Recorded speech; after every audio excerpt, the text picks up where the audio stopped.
Olá, sejam muito bem-vindos ao Conversa com o Zé Márcio, nosso encontro semanal com o economista-chefe da Genial, José Márcio Camargo. Tudo bem, Zé? Tudo bem, Denise? Tudo bem, secretário? É um prazer enorme ter você aqui conosco. Muito obrigado por ter aceito o nosso convite. Estamos aqui com o secretário Everardo Maciel. Muito prazer estar aqui com vocês. O prazer é todo nosso. A gente está, então, com o ex-secretário da Receita Federal, Everardo Maciel, que é consultor tributário, professor do Instituto Brasiliense de Direito Público, uma referência no assunto. Então, a gente chamou ele para vir conversar por causa da reforma tributária, o andamento, as discussões da reforma tributária. Então, secretário, super obrigada mais uma vez, e eu queria começar com o seguinte: eu vi uma entrevista sua que se diz que o Brasil não perde uma oportunidade de errar. Só que essa entrevista eu vi que o senhor deu tem mais ou menos um mês, 35 dias mais ou menos.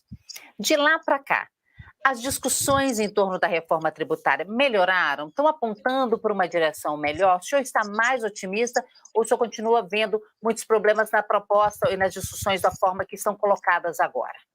Eu sigo cada vez mais pessimista, porque cada vez eu vejo mais um conjunto de coisas completamente sem sentido, completamente sem nexo, ficam apresentando.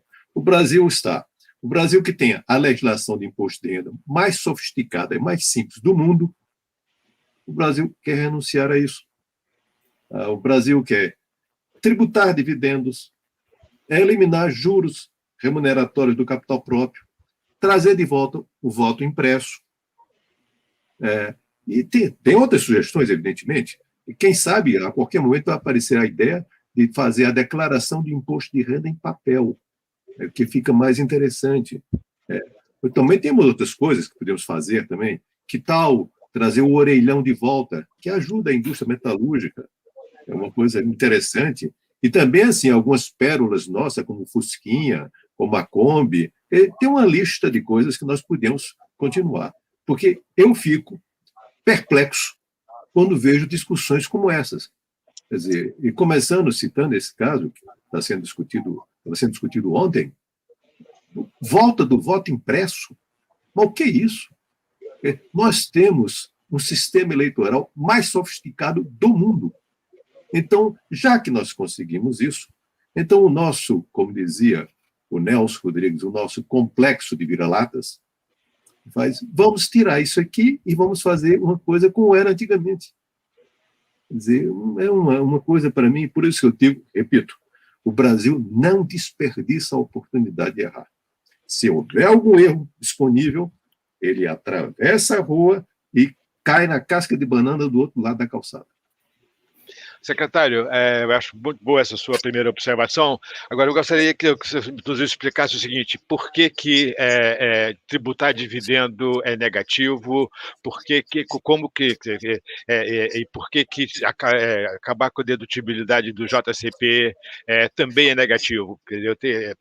Certamente essa é uma das grandes discussões aí nessa reforma do imposto de renda, e como você é uma das pessoas, um dos maiores especialistas nessa questão aí de tributação, qual é a sua avaliação, como que você vê essas coisas? Vamos por partes. Vamos tomar a primeira questão de tributação de dividendos. Então, vamos desenvolver um raciocínio. Só quem paga tributo, só quem paga imposto, é pessoa física. E ele faz na condição de consumidor, no caso de uma prestação de serviço ou quando ele adquire uma mercadoria. Ele faz na condição de proprietário, no caso dos impostos patrimoniais, o imóvel, o veículo. Ele o faz na condição de trabalhador, o imposto de renda incidente sobre a atividade laboral. E, por fim, faz na condição de investidor. Investidor no mercado financeiro ou investidor em empresas. Vou destacar o investidor em empresas. Qualquer pessoa que vai investir, como é completamente óbvio, desculpe dizer uma obviedade como essa, ele vai investir na expectativa de retorno. O retorno se configura, se materializa na forma de resultados distribuídos. É a distribuição dos resultados que dá efetividade, dá concretude ao retorno, que não é uma coisa estritamente abstrata. Bom, esse retorno que eu mencionei, a distribuição do resultado, ele tem, do ponto de vista tributário, ele é afetado em dois momentos, virtualmente.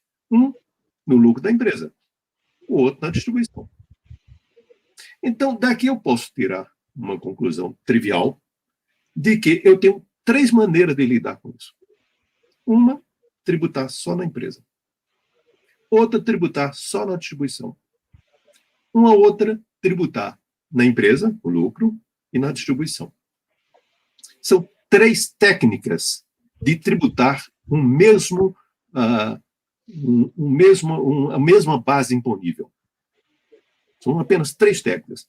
Há países que tributam só os lucros, há países, poucos, que só tributam os dividendos, por situações especialíssimas, e há países, muitos, que tributam lucros e dividendos. Então, vamos ver qual é a melhor solução. Vamos ver na perspectiva da sonegação de impostos. Quando eu tributo dividendo, eu estimulo um tipo de sonegação de dificílimo enfrentamento, chama-se distribuição disfarçada de lucros. Conhecida entre nós como DDL.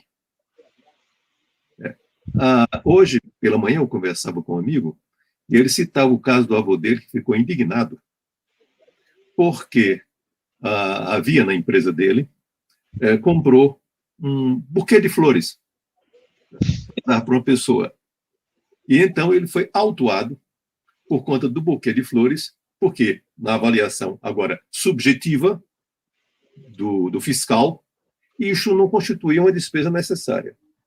Quando eu entrei na Receita Federal, parte significativa da fiscalização, da força de trabalho fiscal, estava concentrada em ver distribuição disfarçada de lucros, onde tem uma enorme subjetividade. E o litígio também era um litígio muito importante, muito relevante, litígio na área administrativa e judicial. Pois bem, Zé Márcio, hoje não existe mais distribuição disfarçada de lucro no Brasil. O controle disso é dificílimo. Isto é uma fonte de litígio permanente. Ele existe no mundo inteiro, no Brasil não existe. Falta de nexo. Toda essa distribuição, a tributação na distribuição de resultados e na empresa, todas elas têm alguma forma de integração. Não são coisas apartadas, não. O que é que o Brasil optou? Pela integração completa, a mais simples que existe. Segundo ponto, do ponto de vista do planejamento tributário, cuja abusividade é a forma de evitar impostos a mais sofisticada que alguém possa imaginar. Ora, se eu tenho a tributação de dividendos, eu vou gerenciar como é que eu faço isso. Como é que eu vou tratar, se eu distribuo agora, se eu não distribuo depois. Portanto, assim, é um espaço, um território fértil, muito fértil para o planejamento tributário abusivo. Terceiro ponto. Do ponto de vista também da liberdade do investidor. Dizem, para mim é uma coisa completamente ridícula, se distribuir dividendos, eu vou estimular o investidor a reinvestir na própria empresa. Imagine se essa empresa é um fabricante de fita VHS. Ele vai, estimula, continue fazendo fita VHS, que isso é ótimo, porque senão você vai ter os dividendos tributados. Quer dizer, não existe nenhuma vedação a que os dividendos sem incidência não são isentos. É bom que se diga. Quando diz não incidência, quer dizer que já foi tributado. Então, que os dividendos distribuídos, portanto, possam ser reinvestidos na própria empresa, mas por que não noutra?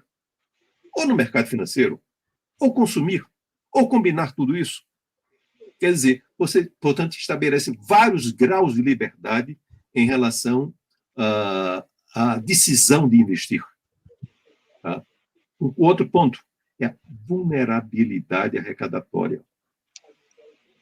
Os dividendos podem ser contingenciados por um fator exógeno qualquer. Por exemplo, o ano passado, o Banco Central disse que as instituições financeiras não deveriam distribuir dividendos acima do limite mínimo estabelecido nos seus estatutos. Assim como na Europa, o ano passado, e aqui não vai nenhuma censura contra essa decisão, a decisão deve ter um fundamento adequado, porque assim como na Europa, as empresas que receberam subsídios não podem distribuir dividendos. Esses fatores exógenos afetariam a arrecadação. Agora, vamos ver de maneira objetiva. Quando eu assumi a Receita, em 95, a arrecadação de dividendos, que existia a tributação de dividendos, o Brasil passou 70 anos tributando assim. E deu errado. Faz 25 anos que vai de outra forma e deu certo. Quer dizer, a arrecadação relativamente à distribuição de dividendos era pífia, desprezível, não existia. Agora, quando nós fizemos essa não incidência na distribuição, o que é que aconteceu objetivamente? Entre 1996, o primeiro ano de vigência, e 2002, quando eu saí, eu só vou falar do meu tempo, a arrecadação do IRPJ teve um crescimento real, tendo por base o IPCA, de 117% no período.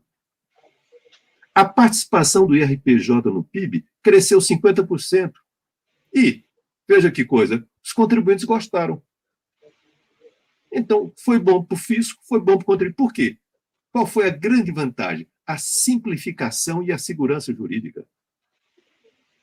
Ou seja, desapareceram os litígios.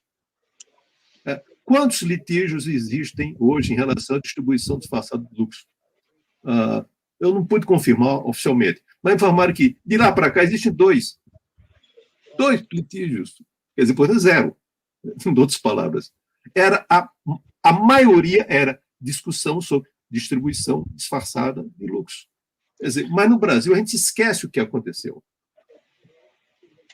Agora, secretário, deixa eu só...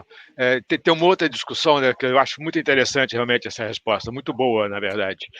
Mas tem uma outra discussão que está aí, né, sobre esse projeto de imposto de renda, que eu não sei se você já teve a oportunidade de fazer as contas, mas, afinal de contas, esse projeto aumenta a carga tributária ou diminui a carga tributária? Zé Márcio, eu vou fazer uma confissão a você, duas confissões curiosas. Uma me permita, de uma maneira bem humorada, dizer: ninguém paga carga tributária, paga imposto. Claro. Então, quando alguém fala, não aumentou a carga tributária, eu digo, de quem, cara pálida? Então, se a carga tributária ficou constante, nada aconteceu, é porque não houve mudança alguma. Agora, se diz, a carga tributária agregada ficou constante e houve mudança, alguém perdeu e alguém ganhou. Claro. Eu preciso identificar quem perdeu e quem ganhou nesse jogo. Então, portanto, sobre carga... Segundo, aqueles números de carga tributária são invencionice. São completamente chutados. Quer dizer, por quê? Vamos pegar logo abstrato. Parte do pressuposto de que eu fazendo uma mudança, o futuro será igual ao passado. Isso é uma grosseria estatística. Claro. Isso não tem o menor sentido. Porque toda vez que você introduz uma mudança em um sistema, os agentes se modificam, alteram suas posições. São os incentivos, né? Para um lado ou para o outro. Vai para um canto, o empurrãozinho, o nude. Você dá um empurrão, ele vai para outro lugar. Claro. Para onde é que vai? Eu dizia, também em tom mais bem-humorado, que uma das maiores hipocrisias do direito tributário é chamar sujeito passivo, chamar o contribuinte de sujeito passivo, porque ele não é passivo em nada. Ele é buliçoso, inquieto, ele se mexe. Você manda ele fazer uma coisa, ele faz o contrário. Eles não são cordeiros, portanto. Não são cordeiros, portanto. Claro. Bom, então, dizendo, então, essa questão, portanto, aumenta a carga tributária, provavelmente, de alguns segmentos que estão no lucro real, a redução de carga tributária. Porém, uma redução de carga tributária esquisita. Porque, como perceberam que isso teria repercussão arrecadatória, então se estabeleceu uma coisa que foi chamada de gatilho. Então, o que quer dizer esse gatilho? Que a alíquota não vai cair no ano seguinte se a receita de outubro a outubro anteriores não der um crescimento real, tomando por base o IPCA. Veja que coisa fantástica. Agora, acrescento o seguinte. Eu vou ler porque eu não consigo decorar isso aqui, porque é impossível decorar essa coisa. Ele diz o seguinte, agora, esse parâmetro de comparação é um parâmetro que deve considerar a arrecadação em período anterior, a emergência de saúde pública, de importância internacional, relacionada ao coronavírus, e seja neutro em relação aos seus efeitos extraordinários na arrecadação. Isto aqui, como eu disse, é um candidato forte ao prêmio Ig Nobel de má redação. É impossível se entender o que é isso. Agora, você imagine só o seguinte. Você está falando com um especialista que não entendeu o que está escrito. Tá? Como não conheço nenhum que entendeu. Imagine, você chega em outubro, tem um parâmetro que você não sabe qual é. Tá? Agora, você só conhece esse novembro, né? Que a arrecadação de outubro, você só conhece em novembro. Claro. No final de novembro, evidente, né? Aí você tem um mês de dezembro para discutir isso. Agora, por sua vez, o contribuinte não sabe qual é a alíquota do imposto. Porque, imediatamente, posso dizer com segurança, apareceram 200 mil ações questionando isso. E aí sai mandado de segurança que não pode, que pode, que não pode, que não pode, que é, que vai, que vem, e, que é, e quanto é que é, qual é a... Não sei qual a alíquota. Essa é a pera. Agora, com certeza, aumenta a carga tributária de todos que estão no lucro presumido.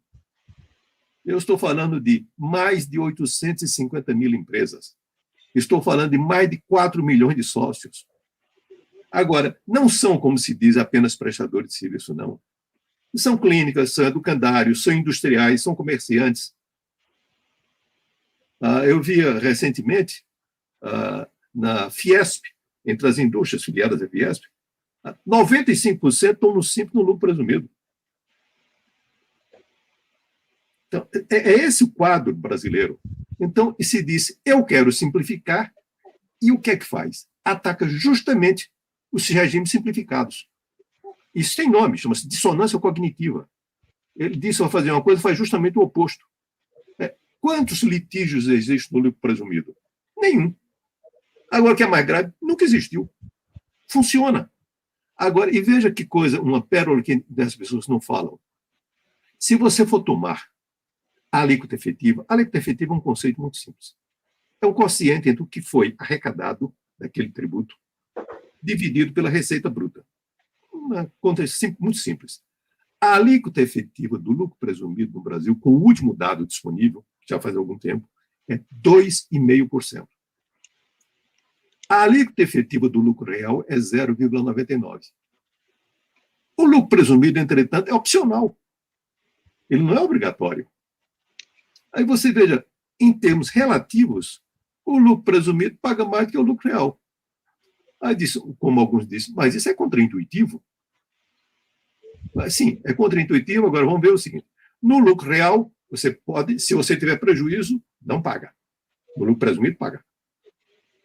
50% das empresas brasileiras declaram anualmente prejuízo.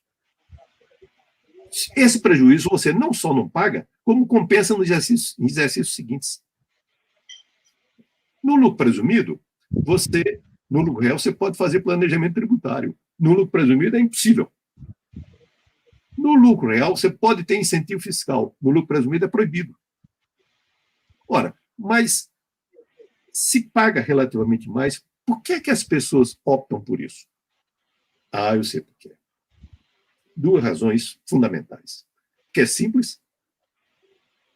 Segundo, porque tem segurança jurídica. Tem segurança jurídica. Ou seja, eu paguei, o assunto está encerrado. Não tenho que fazer mais nada. No outro, no lucro real, no imposto em lucro real, tem o conceito de despesa necessária. Já imaginou o que é que dá isso, né? Claro. Você sabe quais são os litígios no Brasil? Volume de litígios? Litígios judiciais e administrativos na área federal. Final de 2018. 3 trilhões 440 bilhões de reais. Onde é que estão esses litígios? Praticamente todos, eu posso dizer todos, no lucro real. Todos. Esse é o quadro. Agora, juro remuneratório de capital próprio, você perguntou. Por que eles foram introduzidos no Brasil? Não foi uma ideia nossa, não. Essa ideia é muito antiga. Essa ideia de Otávio Gouveia de Bulhões, dos anos 60. Nos anos 60, você sabe muito bem disso, quando nós criamos a correção monetária no Brasil, até de maneira inédita, o resto do mundo não tem isso não existe em lugar nenhum do mundo. E foi feito, e por que foi criado? Porque se queria buscar recursos para financiamento da despesa pública e não queria aumentar impostos, e títulos com inflação de 100%, um título com valor nominal, bobagem, ninguém vai comprar, né? Então, foi nesse contexto, aqui não é nenhuma avaliação, estou só relatando, escrevendo, e foi criada a correção monetária. À mesma época, se disse que haveria que se evitar a tributação, abro aspas, dos lucros ilusórios, da expressão de Otávio Gouveia de Bulhões.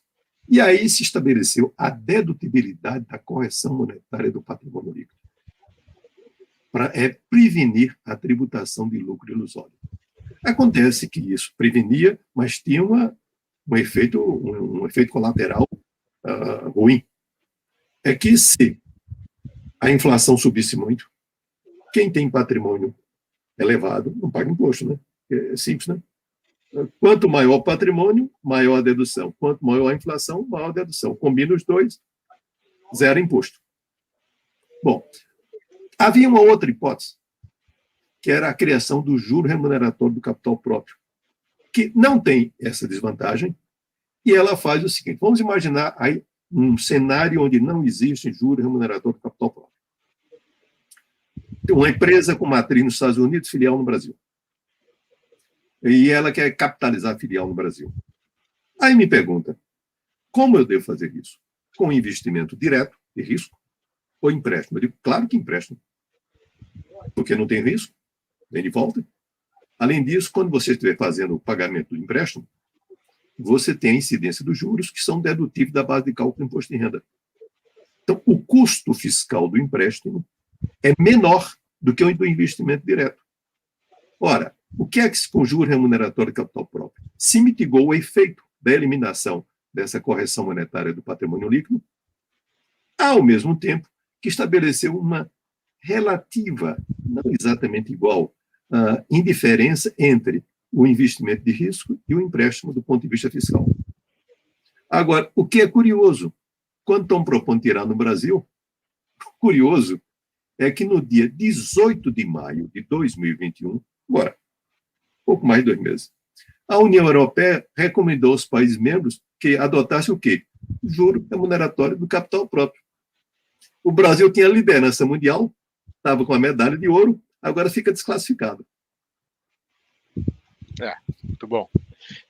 Secretário, ótimo. Deixa eu fazer uma outra, mudar um pouquinho de foco. Existe uma outra reforma que está sendo proposta aí no Congresso, que é a junção dos impostos do PIS, COFINS, ICMS, ISS, etc. E criar um IVA nacional com uma alíquota única. Qual é a sua opinião sobre essa outra reforma? Bom, deixa eu dizer. Existem 3 tratando disso. É verdade.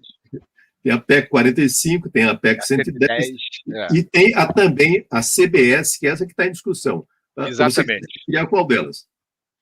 Não, eu queria que você primeiro fizesse a geral, okay. a criação do... E depois faz a da CBS, que é uma parte da geral.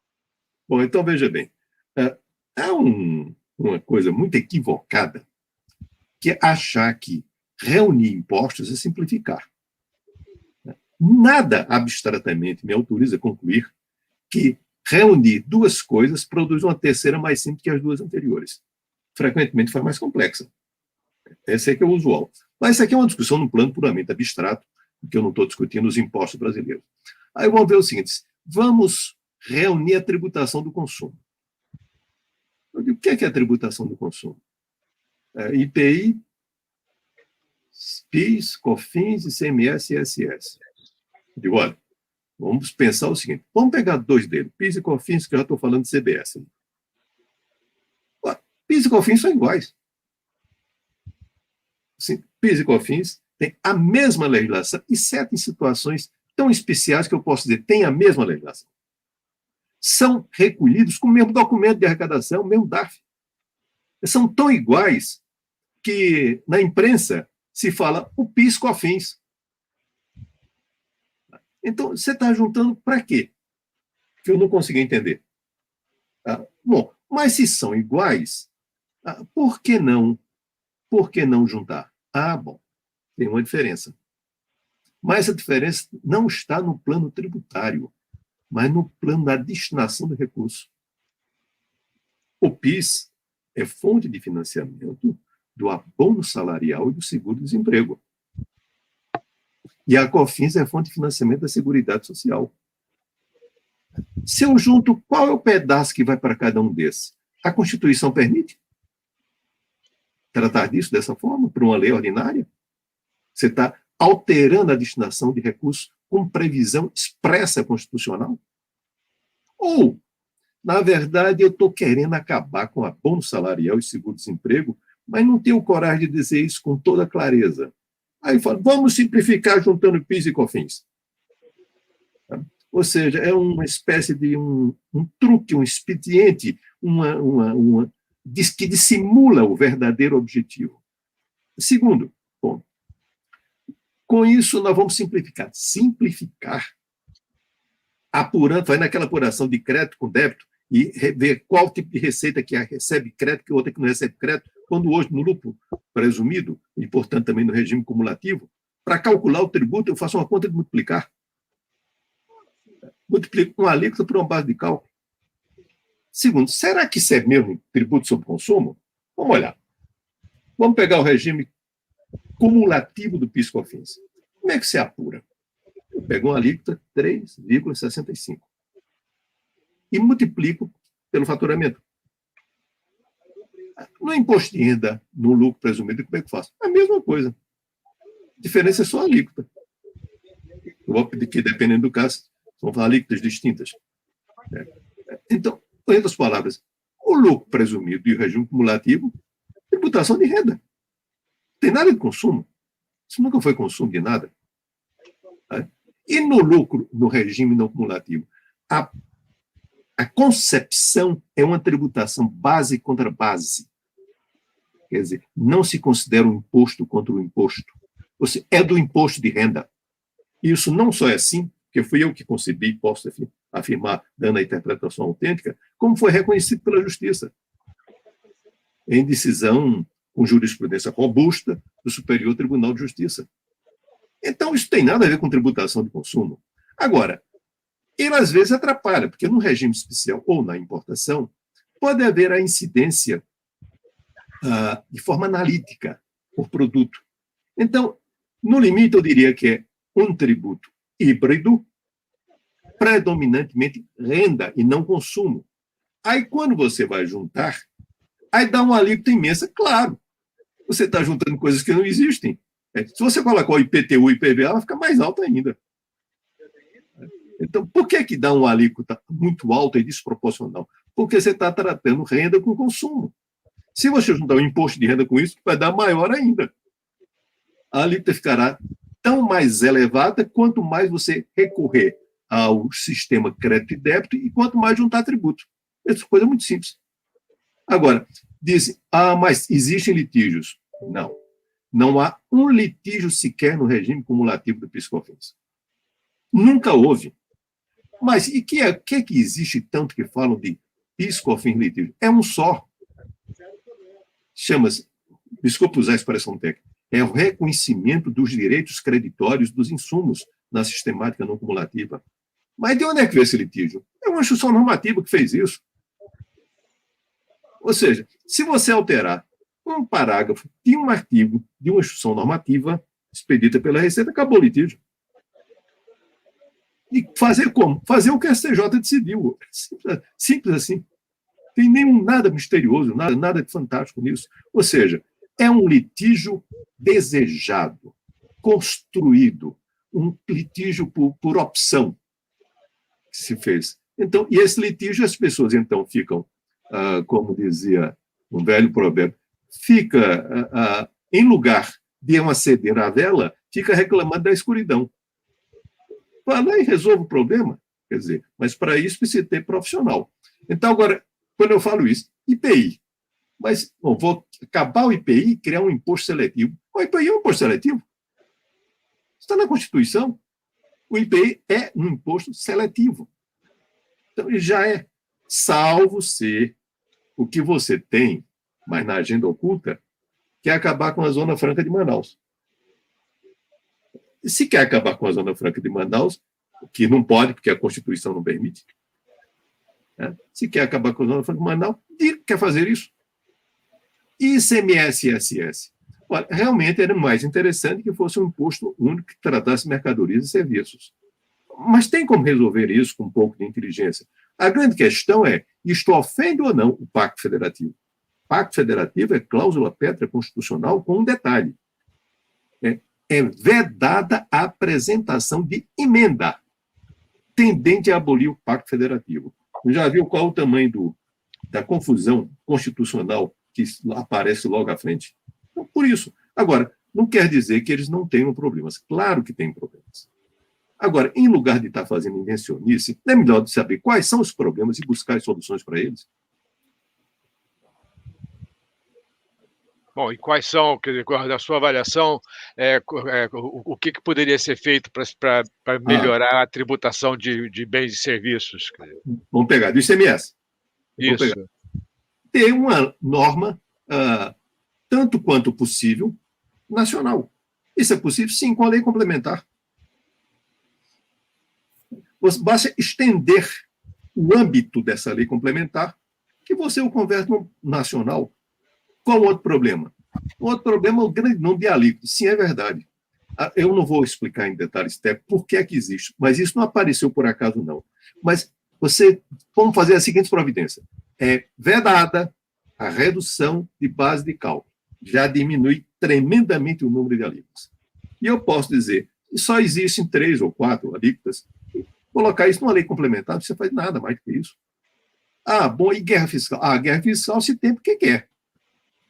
Ou seja, a guerra fiscal não foram os marcianos que invadiram aqui e decretaram guerra, não. E por que é que existe guerra fiscal no ICMS? Pelo seguinte, até a Constituição de 88, eu fui secretário de Fazenda naquela época, não existia guerra fiscal nenhuma. Tá? Essa expressão sequer existia. A expressão não existia. Pois bem, na Constituição de 88 se disse o seguinte, artigo 155, parágrafo 2º, inciso 12, letra G. Diz, lei complementar vai estabelecer as condições com as quais podem ser concedidos incentivos fiscais no âmbito do ICMS, incentivos concedidos ou revogados. O que é que se fez? Não se fez a lei complementar. Diz que a lei que valeria é a lei anterior a 88, só que a lei 88 não tem sanção. Então, você tem o seguinte, você tem uma norma que diz que é proibido, mas se você fizer o que acontece, nada. Então, aí você realmente, assim, é uma terra sem lei. Quer dizer, essa lei complementar está sendo demandada desde 1988. Eu fui relator de uma comissão especial criada no Senado Federal para rever o Pacto Federativo, onde tratamos várias questões. Quem a presidiu foi o ministro Nelson Jobim, eu fui o relator, na honrosa companhia do ministro Luiz Roberto Barroso, Nives Gander, Paulo Barros Carvalho, Fernando Rezende e outros. Nós fizemos um projeto tratando disso. Está lá dormindo, lá no Senado. E ficam reclamando da guerra fiscal. Mas você quer a guerra fiscal, mas reclama da guerra fiscal e patrocina a guerra fiscal. Quer dizer, isso pode ser resolvido? Pode. O único problema que eu vejo grave, muito grave, no ICMS é a questão de acumulação de créditos. Mas isso é próprio de todas as sistemáticas de valor agregado. Em fevereiro deste ano, a Procuradora-Geral da União Europeia apontou que, falando sobre corrupção na União Europeia, ela dizia: o maior problema de corrupção na União Europeia são as fraudes no IVA. Ela estimou essas fraudes para o ano de 2020 em 162 bilhões de euros. E ela dizia, por quê? Porque o modelo IVA é um modelo muito vulnerável à fraude. Então, essa é uma dificuldade muito grande. Eu enfrentei a questão da acumulação de crédito na Receita Federal com um razoável êxito, usando um pouco de criatividade. É possível fazer isso no ICMS? É possível. Não é uma coisa simples, eu reconheço, mas é possível. Agora, este é um problema não do ICMS, de qualquer sistemática de IVA. Mas você acha... Nós estamos acabando, Denise, um minutinho só, porque está tão boa a conversa aqui, tá certo? Mas você acha que a tributação via IVA é mais eficiente do que a tributação, quer dizer, qualquer outro tipo de tributação, apesar dessa vulnerabilidade toda? Olha, veja bem, o Brasil foi o primeiro IVA do mundo. Eu sei. O ICMS, o ICM, na verdade, que era lá em... Primeiro IVA do mundo, né? Exatamente. O primeiro que eu digo completo, porque o primeiro, rigorosamente, foi o do Japão, em 49, que adotou um modelo básico para base. Mas como o Japão estava sob intervenção americana, os americanos dizem, esse é igual ao americano? Não, esse então tira, fica igual ao americano. E depois a França adotou, já na segunda metade dos anos 50, mas não fez até a ponta de varejo. Quem foi o mais ousado foi o brasileiro, com um nome mais sofisticado que IVA, porque imposto sobre valor agregado não quer dizer nada. Pode ser imposto de renda. O Brasil deu qual era o fato gerador, é o imposto sobre a circulação de mercadorias. Portanto, tecnicamente, muito mais sofisticado, mas coisa de brasileiro, ninguém levou a sério, não. Agora, com o tempo, ele foi se desgastando, foi se deformando. Quer dizer, retornar ao modelo original, claro, aperfeiçoando em relação a todas as coisas que existem hoje, era um avanço notável. Não sei se você sabe, mas o ICM, artigo 24, parágrafo 6º da Constituição anterior, o ICM terá alíquota uniforme em todo o território nacional. Eu fui secretário de Fazenda com alíquota única. E sabe o que é que se concluiu em 88? Que estava errado. Então, são essas coisas que nós temos no Brasil, de não olhar por que uma coisa existe, por que não existe, o que é que deu certo, o que é que deu errado. É sempre assim, uma coisa assim, vamos que tem outra novidade aqui agora. Sabe? Precisa prestar mais atenção nos fatos passados, na história, compreender. Eu não teria tempo aqui para explicar. Por que apareceu redução de base de cálculo? Por que apareceu a alíquota zero? Por que se decidiu acabar com a alíquota única? São coisas como essa que são necessárias. Certo. Muito obrigado, secretário. Só mais uma perguntinha, tá certo? Você acha que o fato da cobrança do ICMS ser na origem e não no destino é uma falha importante da legislação do ICMS? Não, e vou explicar por quê. Primeiro, não é na origem. Ela é mista. Um pedaço na origem. Verdade. Segundo ponto. Eu falei daquela fraude do IVA na Europa. Sabe de que decorre? O princípio do destino. É muito difícil. Eu vou citar um exemplo de uma coisa bem simples. Quando secretário de Fazenda, em Pernambuco, em 1979, eu cheguei a perceber uma situação muito singular, muito peculiar, que nós verificamos o seguinte: uma fraude fiscal, que eu não vou entrar em detalhes, eu me alongaria para dizer isso, em que decorria essa fraude fiscal? Ele fazia o seguinte: ele convertia uma operação interna em interestadual. Você sabe qual era a alíquota da operação interna? 14%. A alíquota da operação interestadual, 11%. O grande negócio dele era ganhar 3 pontos percentuais. Agora, põe um alíquota de 25%, sendo a interestadual de 0%. Ele vai descobrir como fazer isso muito facilmente. O nome desse tipo de fraude que existe assim, largamente na Europa, chama-se carrossel. É o passeio da nota fiscal. É esse princípio do destino, com o carrossel associado, que explica uma fraude que alcança um valor de 162 bilhões de euros anuais. Na Europa. Aqui não. Aqui é mais fácil. Ok, secretário, muito obrigado. Um prazer enorme ter você aqui. Foi muito boa a nossa conversa. Aprendi muito sobre essa questão da estrutura tributária brasileira, muito importante para esse momento, dada essas propostas de reformas que estão aí circulando, tá certo? Denise, por favor. Tá joia. Secretário, muitíssimo obrigada. Já fica convidado para uma próxima, tá bom? Bom, eu quero dizer, prazer muito grande reencontrá-lo, um prazer muito grande também reencontrar o Zé Márcio, e cumprimentar a todos, dizer que foi um prazer muito grande estar com vocês. Muito obrigado, secretário. Foi ótimo. Muito boa conversa. Queria agradecer aos dois e também a você de casa que ficou aqui com a gente. Deixa seu like, compartilhe com seus amigos. Esse é um assunto que a gente tem que ficar antenado para ver os desdobramentos, que ainda está em andamento essa discussão, então a gente tem que ficar em cima para entender para que lado vai. Então, muitíssimo obrigada pela companhia. Se inscreva no canal, clique no sininho para receber as notificações aqui do canal da Genial. Obrigada, um beijo e até a próxima.